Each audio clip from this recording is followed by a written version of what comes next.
Hello everyone, how are you today?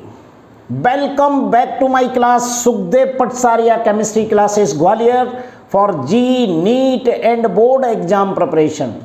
Today we are going to discuss on lecture number 01, class 12th, chapter number 4, Chemical Kinetic. In this lecture we will discuss about numerical problem based on rate of reaction, rate law and rate constant. This lecture is very important for those students who are preparing for G or NEET with 12th class. So let's start without delay, but kindly request to you please like, share and subscribe my channel. तो आज का ये chemical kinetic का first lecture है। ये topic class 12th में है, chapter number 4 है आपकी एनसीईआरटी बुक का। आज मैं आपको जी मेंस 2001 का वो क्वेश्चन कराने जा रहा हूं जो रेट ऑफ रिएक्शन या रेट लॉ या रेट कांस्टेंट पर डिपेंड है। तो देखिए 2021 में ये क्वेश्चन किस टाइप का आया है और इसे मुझे कैसे सॉल्व करना है। तो केमिकल काइनेटिक का न्यू टॉपिक आज से स्टार्ट हो गया। सॉल्यूशन वाला टॉपिक पहले से ही चल रहा है, तो आप इन दोनों टॉपिक का एंजॉय कीजिए और सारे जी और नीट के क्वेश्चंस सॉल्व कीजिए मेरे साथ। तो चलो आज फर्स्ट नंबर का ये न्यूमेरिकल है और आज आप इसे समझने की कोशिश करेंगे और जी और नीट के एग्जाम में आप सफल होंगे। तो चलिए पहले हम क्वेश्चन को पढ़ के देख लेते हैं, फिर उसके बारे में इसके बारे में बताएंगे आपको।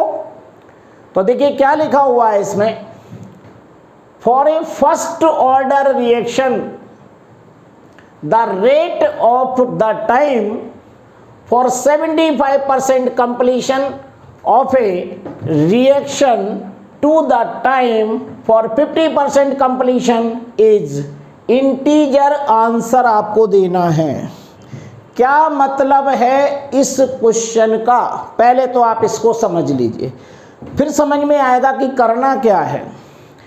ये क्वेश्चन कह रहा है कि कोई केमिकल रिएक्शन है और वो रिएक्शन फर्स्ट ऑर्डर रिएक्शन है।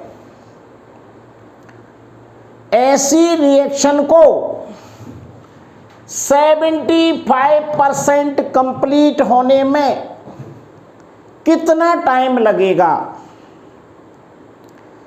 दूसरे पार्ट में कंपैरिजन कर रहा है कि उसी रिएक्शन को 50% कंप्लीशन करने में यानी कंप्लीट होने में कितना टाइम लगेगा। यानी 75% कंप्लीट करने में और 50% कंप्लीट करने में रिएक्शन को कितना टाइम लगेगा, दोनों का कंपैरिजन बताना है कि दोनों में कितना डिफरेंस है। कौन रिएक्शन ज़्यादा समय में कंप्लीट होगी, कौन रिएक्शन कम समय में कंप्लीट होगी। तो ऐसी रिएक्शन को हम कैसे सॉल्व करेंगे, बड़ी सरल है। ये ऊपर हेडिंग आप देख रहे हैं ना, rate of reaction, rate law and rate constant. तो मैंने आपको फर्स्ट ऑर्डर रिएक्शन के बारे में लेक्चर में अच्छे से समझाया है।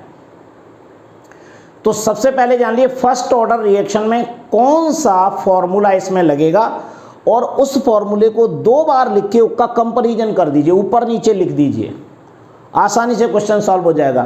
तो देखिए ये है फॉर्मूला फर्स्ट ऑर्डर रिएक्शन का, आपको ऐसे लिखना पड़ेगा। यहां से लिख रहा हूं टी, सबसे पहले 75% कंप्लीशन में लिख रहा है, तो T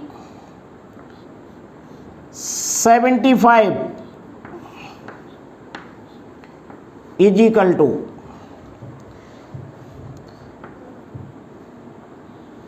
2.5 303 upon k log base 10 a upon a minus x, ये होता है फर्स्ट ऑर्डर रिएक्शन का फॉर्मूला। और उसमें हमें T75 लिखा हुआ है कि कोई रिएक्शन को 75% अगर कंप्लीट होती है तो उसका कितना टाइम होगा, उस रिएक्शन को कंप्लीट करने में कितना टाइम लगेगा। दूसरी बार में कह रहा है उसी रिएक्शन को 50% कंप्लीट होने में, तो दोनों का कंपैरिजन करना पड़ेगा ना। तो ये यहां पर फिर लिखूंगा मैं दूसरी रिएक्शन अपॉन करके, अब इसका भी अपॉन कर दो, ए लिया। ओके, अब यहां पर लिख रहा हूं मैं T 50%, जैसा कहीं न्यूमेरिकल बोल रहा है, इसको कंप्लीट होने में कितना टाइम लगेगा, तो ये भी इक्वल टू क्या हो जाएगा, सेम यही formula 2.303 upon k log base 10 a upon a minus x. इसका मतलब भी बताऊंगा अगर आप थ्योरी में भूल गए होगे तो। पहले हमें ये फार्मूला समझ लेना, एक ही फार्मूला है, मैंने दो कंपैरिजन किया है, एक 75% और टी को 50%। अब ये इसमें जो लिख रहे हैं के है वो रेट कांस्टेंट है, ये वाला रेट कांस्टेंट में कोई डिफरेंस नहीं है। लॉग बेस 10 ये दोनों अलग अलग आएंगे। पहले रिएक्शन 75% यानी पहले 100% कोई रिएक्शन है वो है ए है कंसंट्रेशन, उसके बाद इसमें से 75% कम हो जाएगा तो इसे लेंगे 100 माइनस 75। ऐसे ये पहले 100 है और उसके बाद 100 में से 50% कम हो जाएगा यानी 50 रह जाएगा, उसका लॉग निकालेंगे और निकाल देंगे। रिएक्शन बहुत सरल है लेकिन आपको सिस्टमेटिक सिखा रहा हूँ तो ऐसे करना सीख जाना, फिर तो आप इसे ओरली निकाल सकते हैं। अब आप देखिए इसकी वैल्यू को हमें पुट कर देना है, कैसे करेंगे, ये अपॉन में ही है, ये T75% अपॉन ये फर्स्ट ऑर्डर रिएक्शन का ये फॉर्मूला है। ये फॉर्मूला आप पहले याद कर लीजिए। अब आपको क्या करना है, इसमें वैल्यू रख दीजिए और उसके बाद में इसको काट दीजिए। देखिए T75%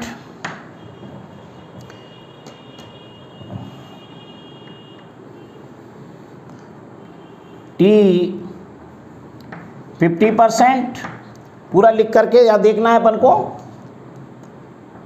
इक्वल टू ऊपर क्या है 2.303 अपॉन के लॉग बेस 10, लिखते नहीं है आप, लिख भी सकते हो, डायरेक्ट भी दे सकते हो। अब यहाँ पर एक ही जगह जो वैल्यू आएगी वो आएगी 100। ये कंसंट्रेशन है क्योंकि रिएक्शन में 75% रिएक्शन को कंप्लीट करना है। ये लिख रहा है यहाँ पर, ध्यान से देखिए, for a first order reaction the ratio of the time for 75% completion, 75% completion पर और फिर रिएक्शन कितनी कंप्लीट होना है 75%, यानी 100 थी पहले और उसके बाद 75% कंप्लीट हो गई तो 100 माइनस 75 ऐसे लिखोगे ना, ये हमारा इतना रिएक्शन कंप्लीट हो गई। उसके बाद नीचे आएंगे, नीचे क्या होगा, सेम यही टाइप का लिखेंगे 2.303 अपॉन के लॉग बेस 10, पहले कंसंट्रेशन है 100, 50% कंप्लीट हो गई तो 100 में से हमने कर दिया 50 कम, ऐसे लिखा जाएगा ये। ओके, अब आपको क्या करना है, देखिए ये तो सेम रिएक्शन है, ये कट जाएगा, ये कट जाएगा, के कट जाएगा, के कट जाएगा। अब log बेस 10 ये दोनों डिफरेंट हैं, तो इसका और इसका आपको कंपैरिजन करना है। तो इजिकल टू देखिए क्या आने वाला है, यहाँ पर आ जाएगा T 75% upon T 50% is equal to, ये देखिए 100 में से 75 चले जाएंगे तो कितना बचेगा, 100 अपॉन 25 ये बचेगा। ये लॉग की वैल्यू बची, पूरी वैल्यू लिख दीजिए, लॉग के फॉर्म में लिख दीजिए इसको, तो आपको दिक्कत नहीं आएगी। Log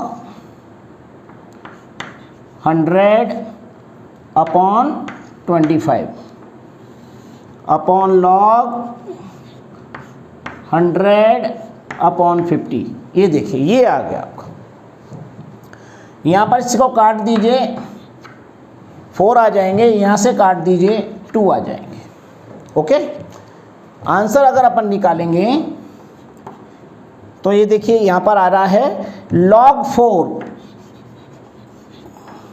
upon log 2।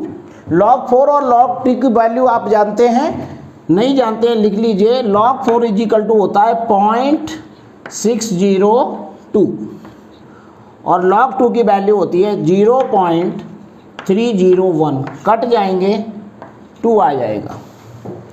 ये आंसर आ गया आपका log 75% upon log 50% is equal to 2 upon 1, ऐसे ही लिखा जाएगा। तो यहाँ पर देखो कैसे लिखेंगे इसको, आंसर को देख लीजिए, इसको क्रॉस मल्टीप्लिकेशन कर दीजिए। T 75% upon T 50% is equal to 2 upon 1, ये आया आंसर। क्रॉस मल्टीप्लिकेशन कीजिए तो ये हो जाएगा T 75% इजिकल टू, इसका 1 से मल्टीप्लाई होगा, इसका 2 से मल्टीप्लाई होगा, तो क्या करेंगे 2T 50%, that is the answer. ये देखिए ये आंसर आपका आ गया T 75% इजिकल टू 2T 50%। यानी अगर आपको यहाँ पर आंसर अगर देना होता तो ये आंसर आएगा 2 इंटीजर टाइप में। ओके, ये है हमारा इंटीजर टाइप का क्वेश्चन और इस तरीके से हमें सॉल्व करना होता है। पेपर में बड़ा दिमाग लगा के, इतना बड़ा तो मैंने आपको सिखाने के लिए है कि देखिए क्वेश्चन कैसे लिखा जाता है, पूरा कट जाएगा और ये वैल्यू कैसे लिखी जाती है, काट पीट के लॉग के फॉर्म में से कैसे लिखा जाएगा। आंसर आ गया 4/2 आया कि नहीं, log 4 की वैल्यू लिखी और ये आ गया 2/1। 2/1 को कैसे लिखोगे, ऐसे लिखोगे ना, T 75% ये 1 है और ये 2 से मल्टीप्लाई है, तो T 75% इजिकल टू 2T 50%। तो आंसर क्या हुआ 2, या इस टाइप से लिखे आ सकता है, लेकिन चूंकि ऑब्जेक्टिव नहीं है, इंटीजर टाइप का क्वेश्चन है, तो आंसर आपको कंपेरिजन का देना है, तो आंसर 2 आ जाएगा। तो ये केमिकल काइनेटिक का 2021 जी मेंस का क्वेश्चन है। क्वेश्चन वही आते हैं जिस टाइप का पैटर्न पूछा जाता है, तो इस क्वेश्चन से आपको कुछ ना कुछ सीखने को मिलेगा और आगे वाले क्वेश्चंस को निकालने में हेल्प मिलेगी। मैं सारे के सारे क्वेश्चन आपको हर टॉपिक के 20 इयर्स के प्रीवियस ईयर के क्वेश्चन सॉल्व करा रहा हूँ। टॉपिक के बाद हर टॉपिक की प्लेलिस्ट में जा कर के आप क्रम से सारे लेक्चर देख सकते हो, न्यूमेरिकल सॉल्व कर सकते हो। तो आज केमिकल काइनेटिक का ये टॉपिक स्टार्ट हो गया। कंपैरिजन में डेली चलेंगे, सॉल्यूशन भी चलाऊंगा, इलेक्ट्रोकेमिस्ट्री भी चलाऊंगा और सॉलिड स्टेट भी। ये चारों पांचों टॉपिक को मैं साथ में लेके चलूँगा, तो हर रोज़ आपका मनोरंजन भी हो जाएगा और डिफरेंट टाइप के न्यूमेरिकल भी आपको सीखने को मिल जाएंगे। कई बार एक ही टॉपिक को एंड करने में बहुत टाइम लग जाता है, तो आपको दूसरे टॉपिक सीखने को नहीं मिलते हैं, इसलिए मैंने ये साथ साथ में चालू कर दिया है। फिर भी आपके मन में कोई समस्या आती है तो मुझे कमेंट सेक्शन में बोलिए, मुझे बताइएगा। So thank you very much. Next lecture will be continue.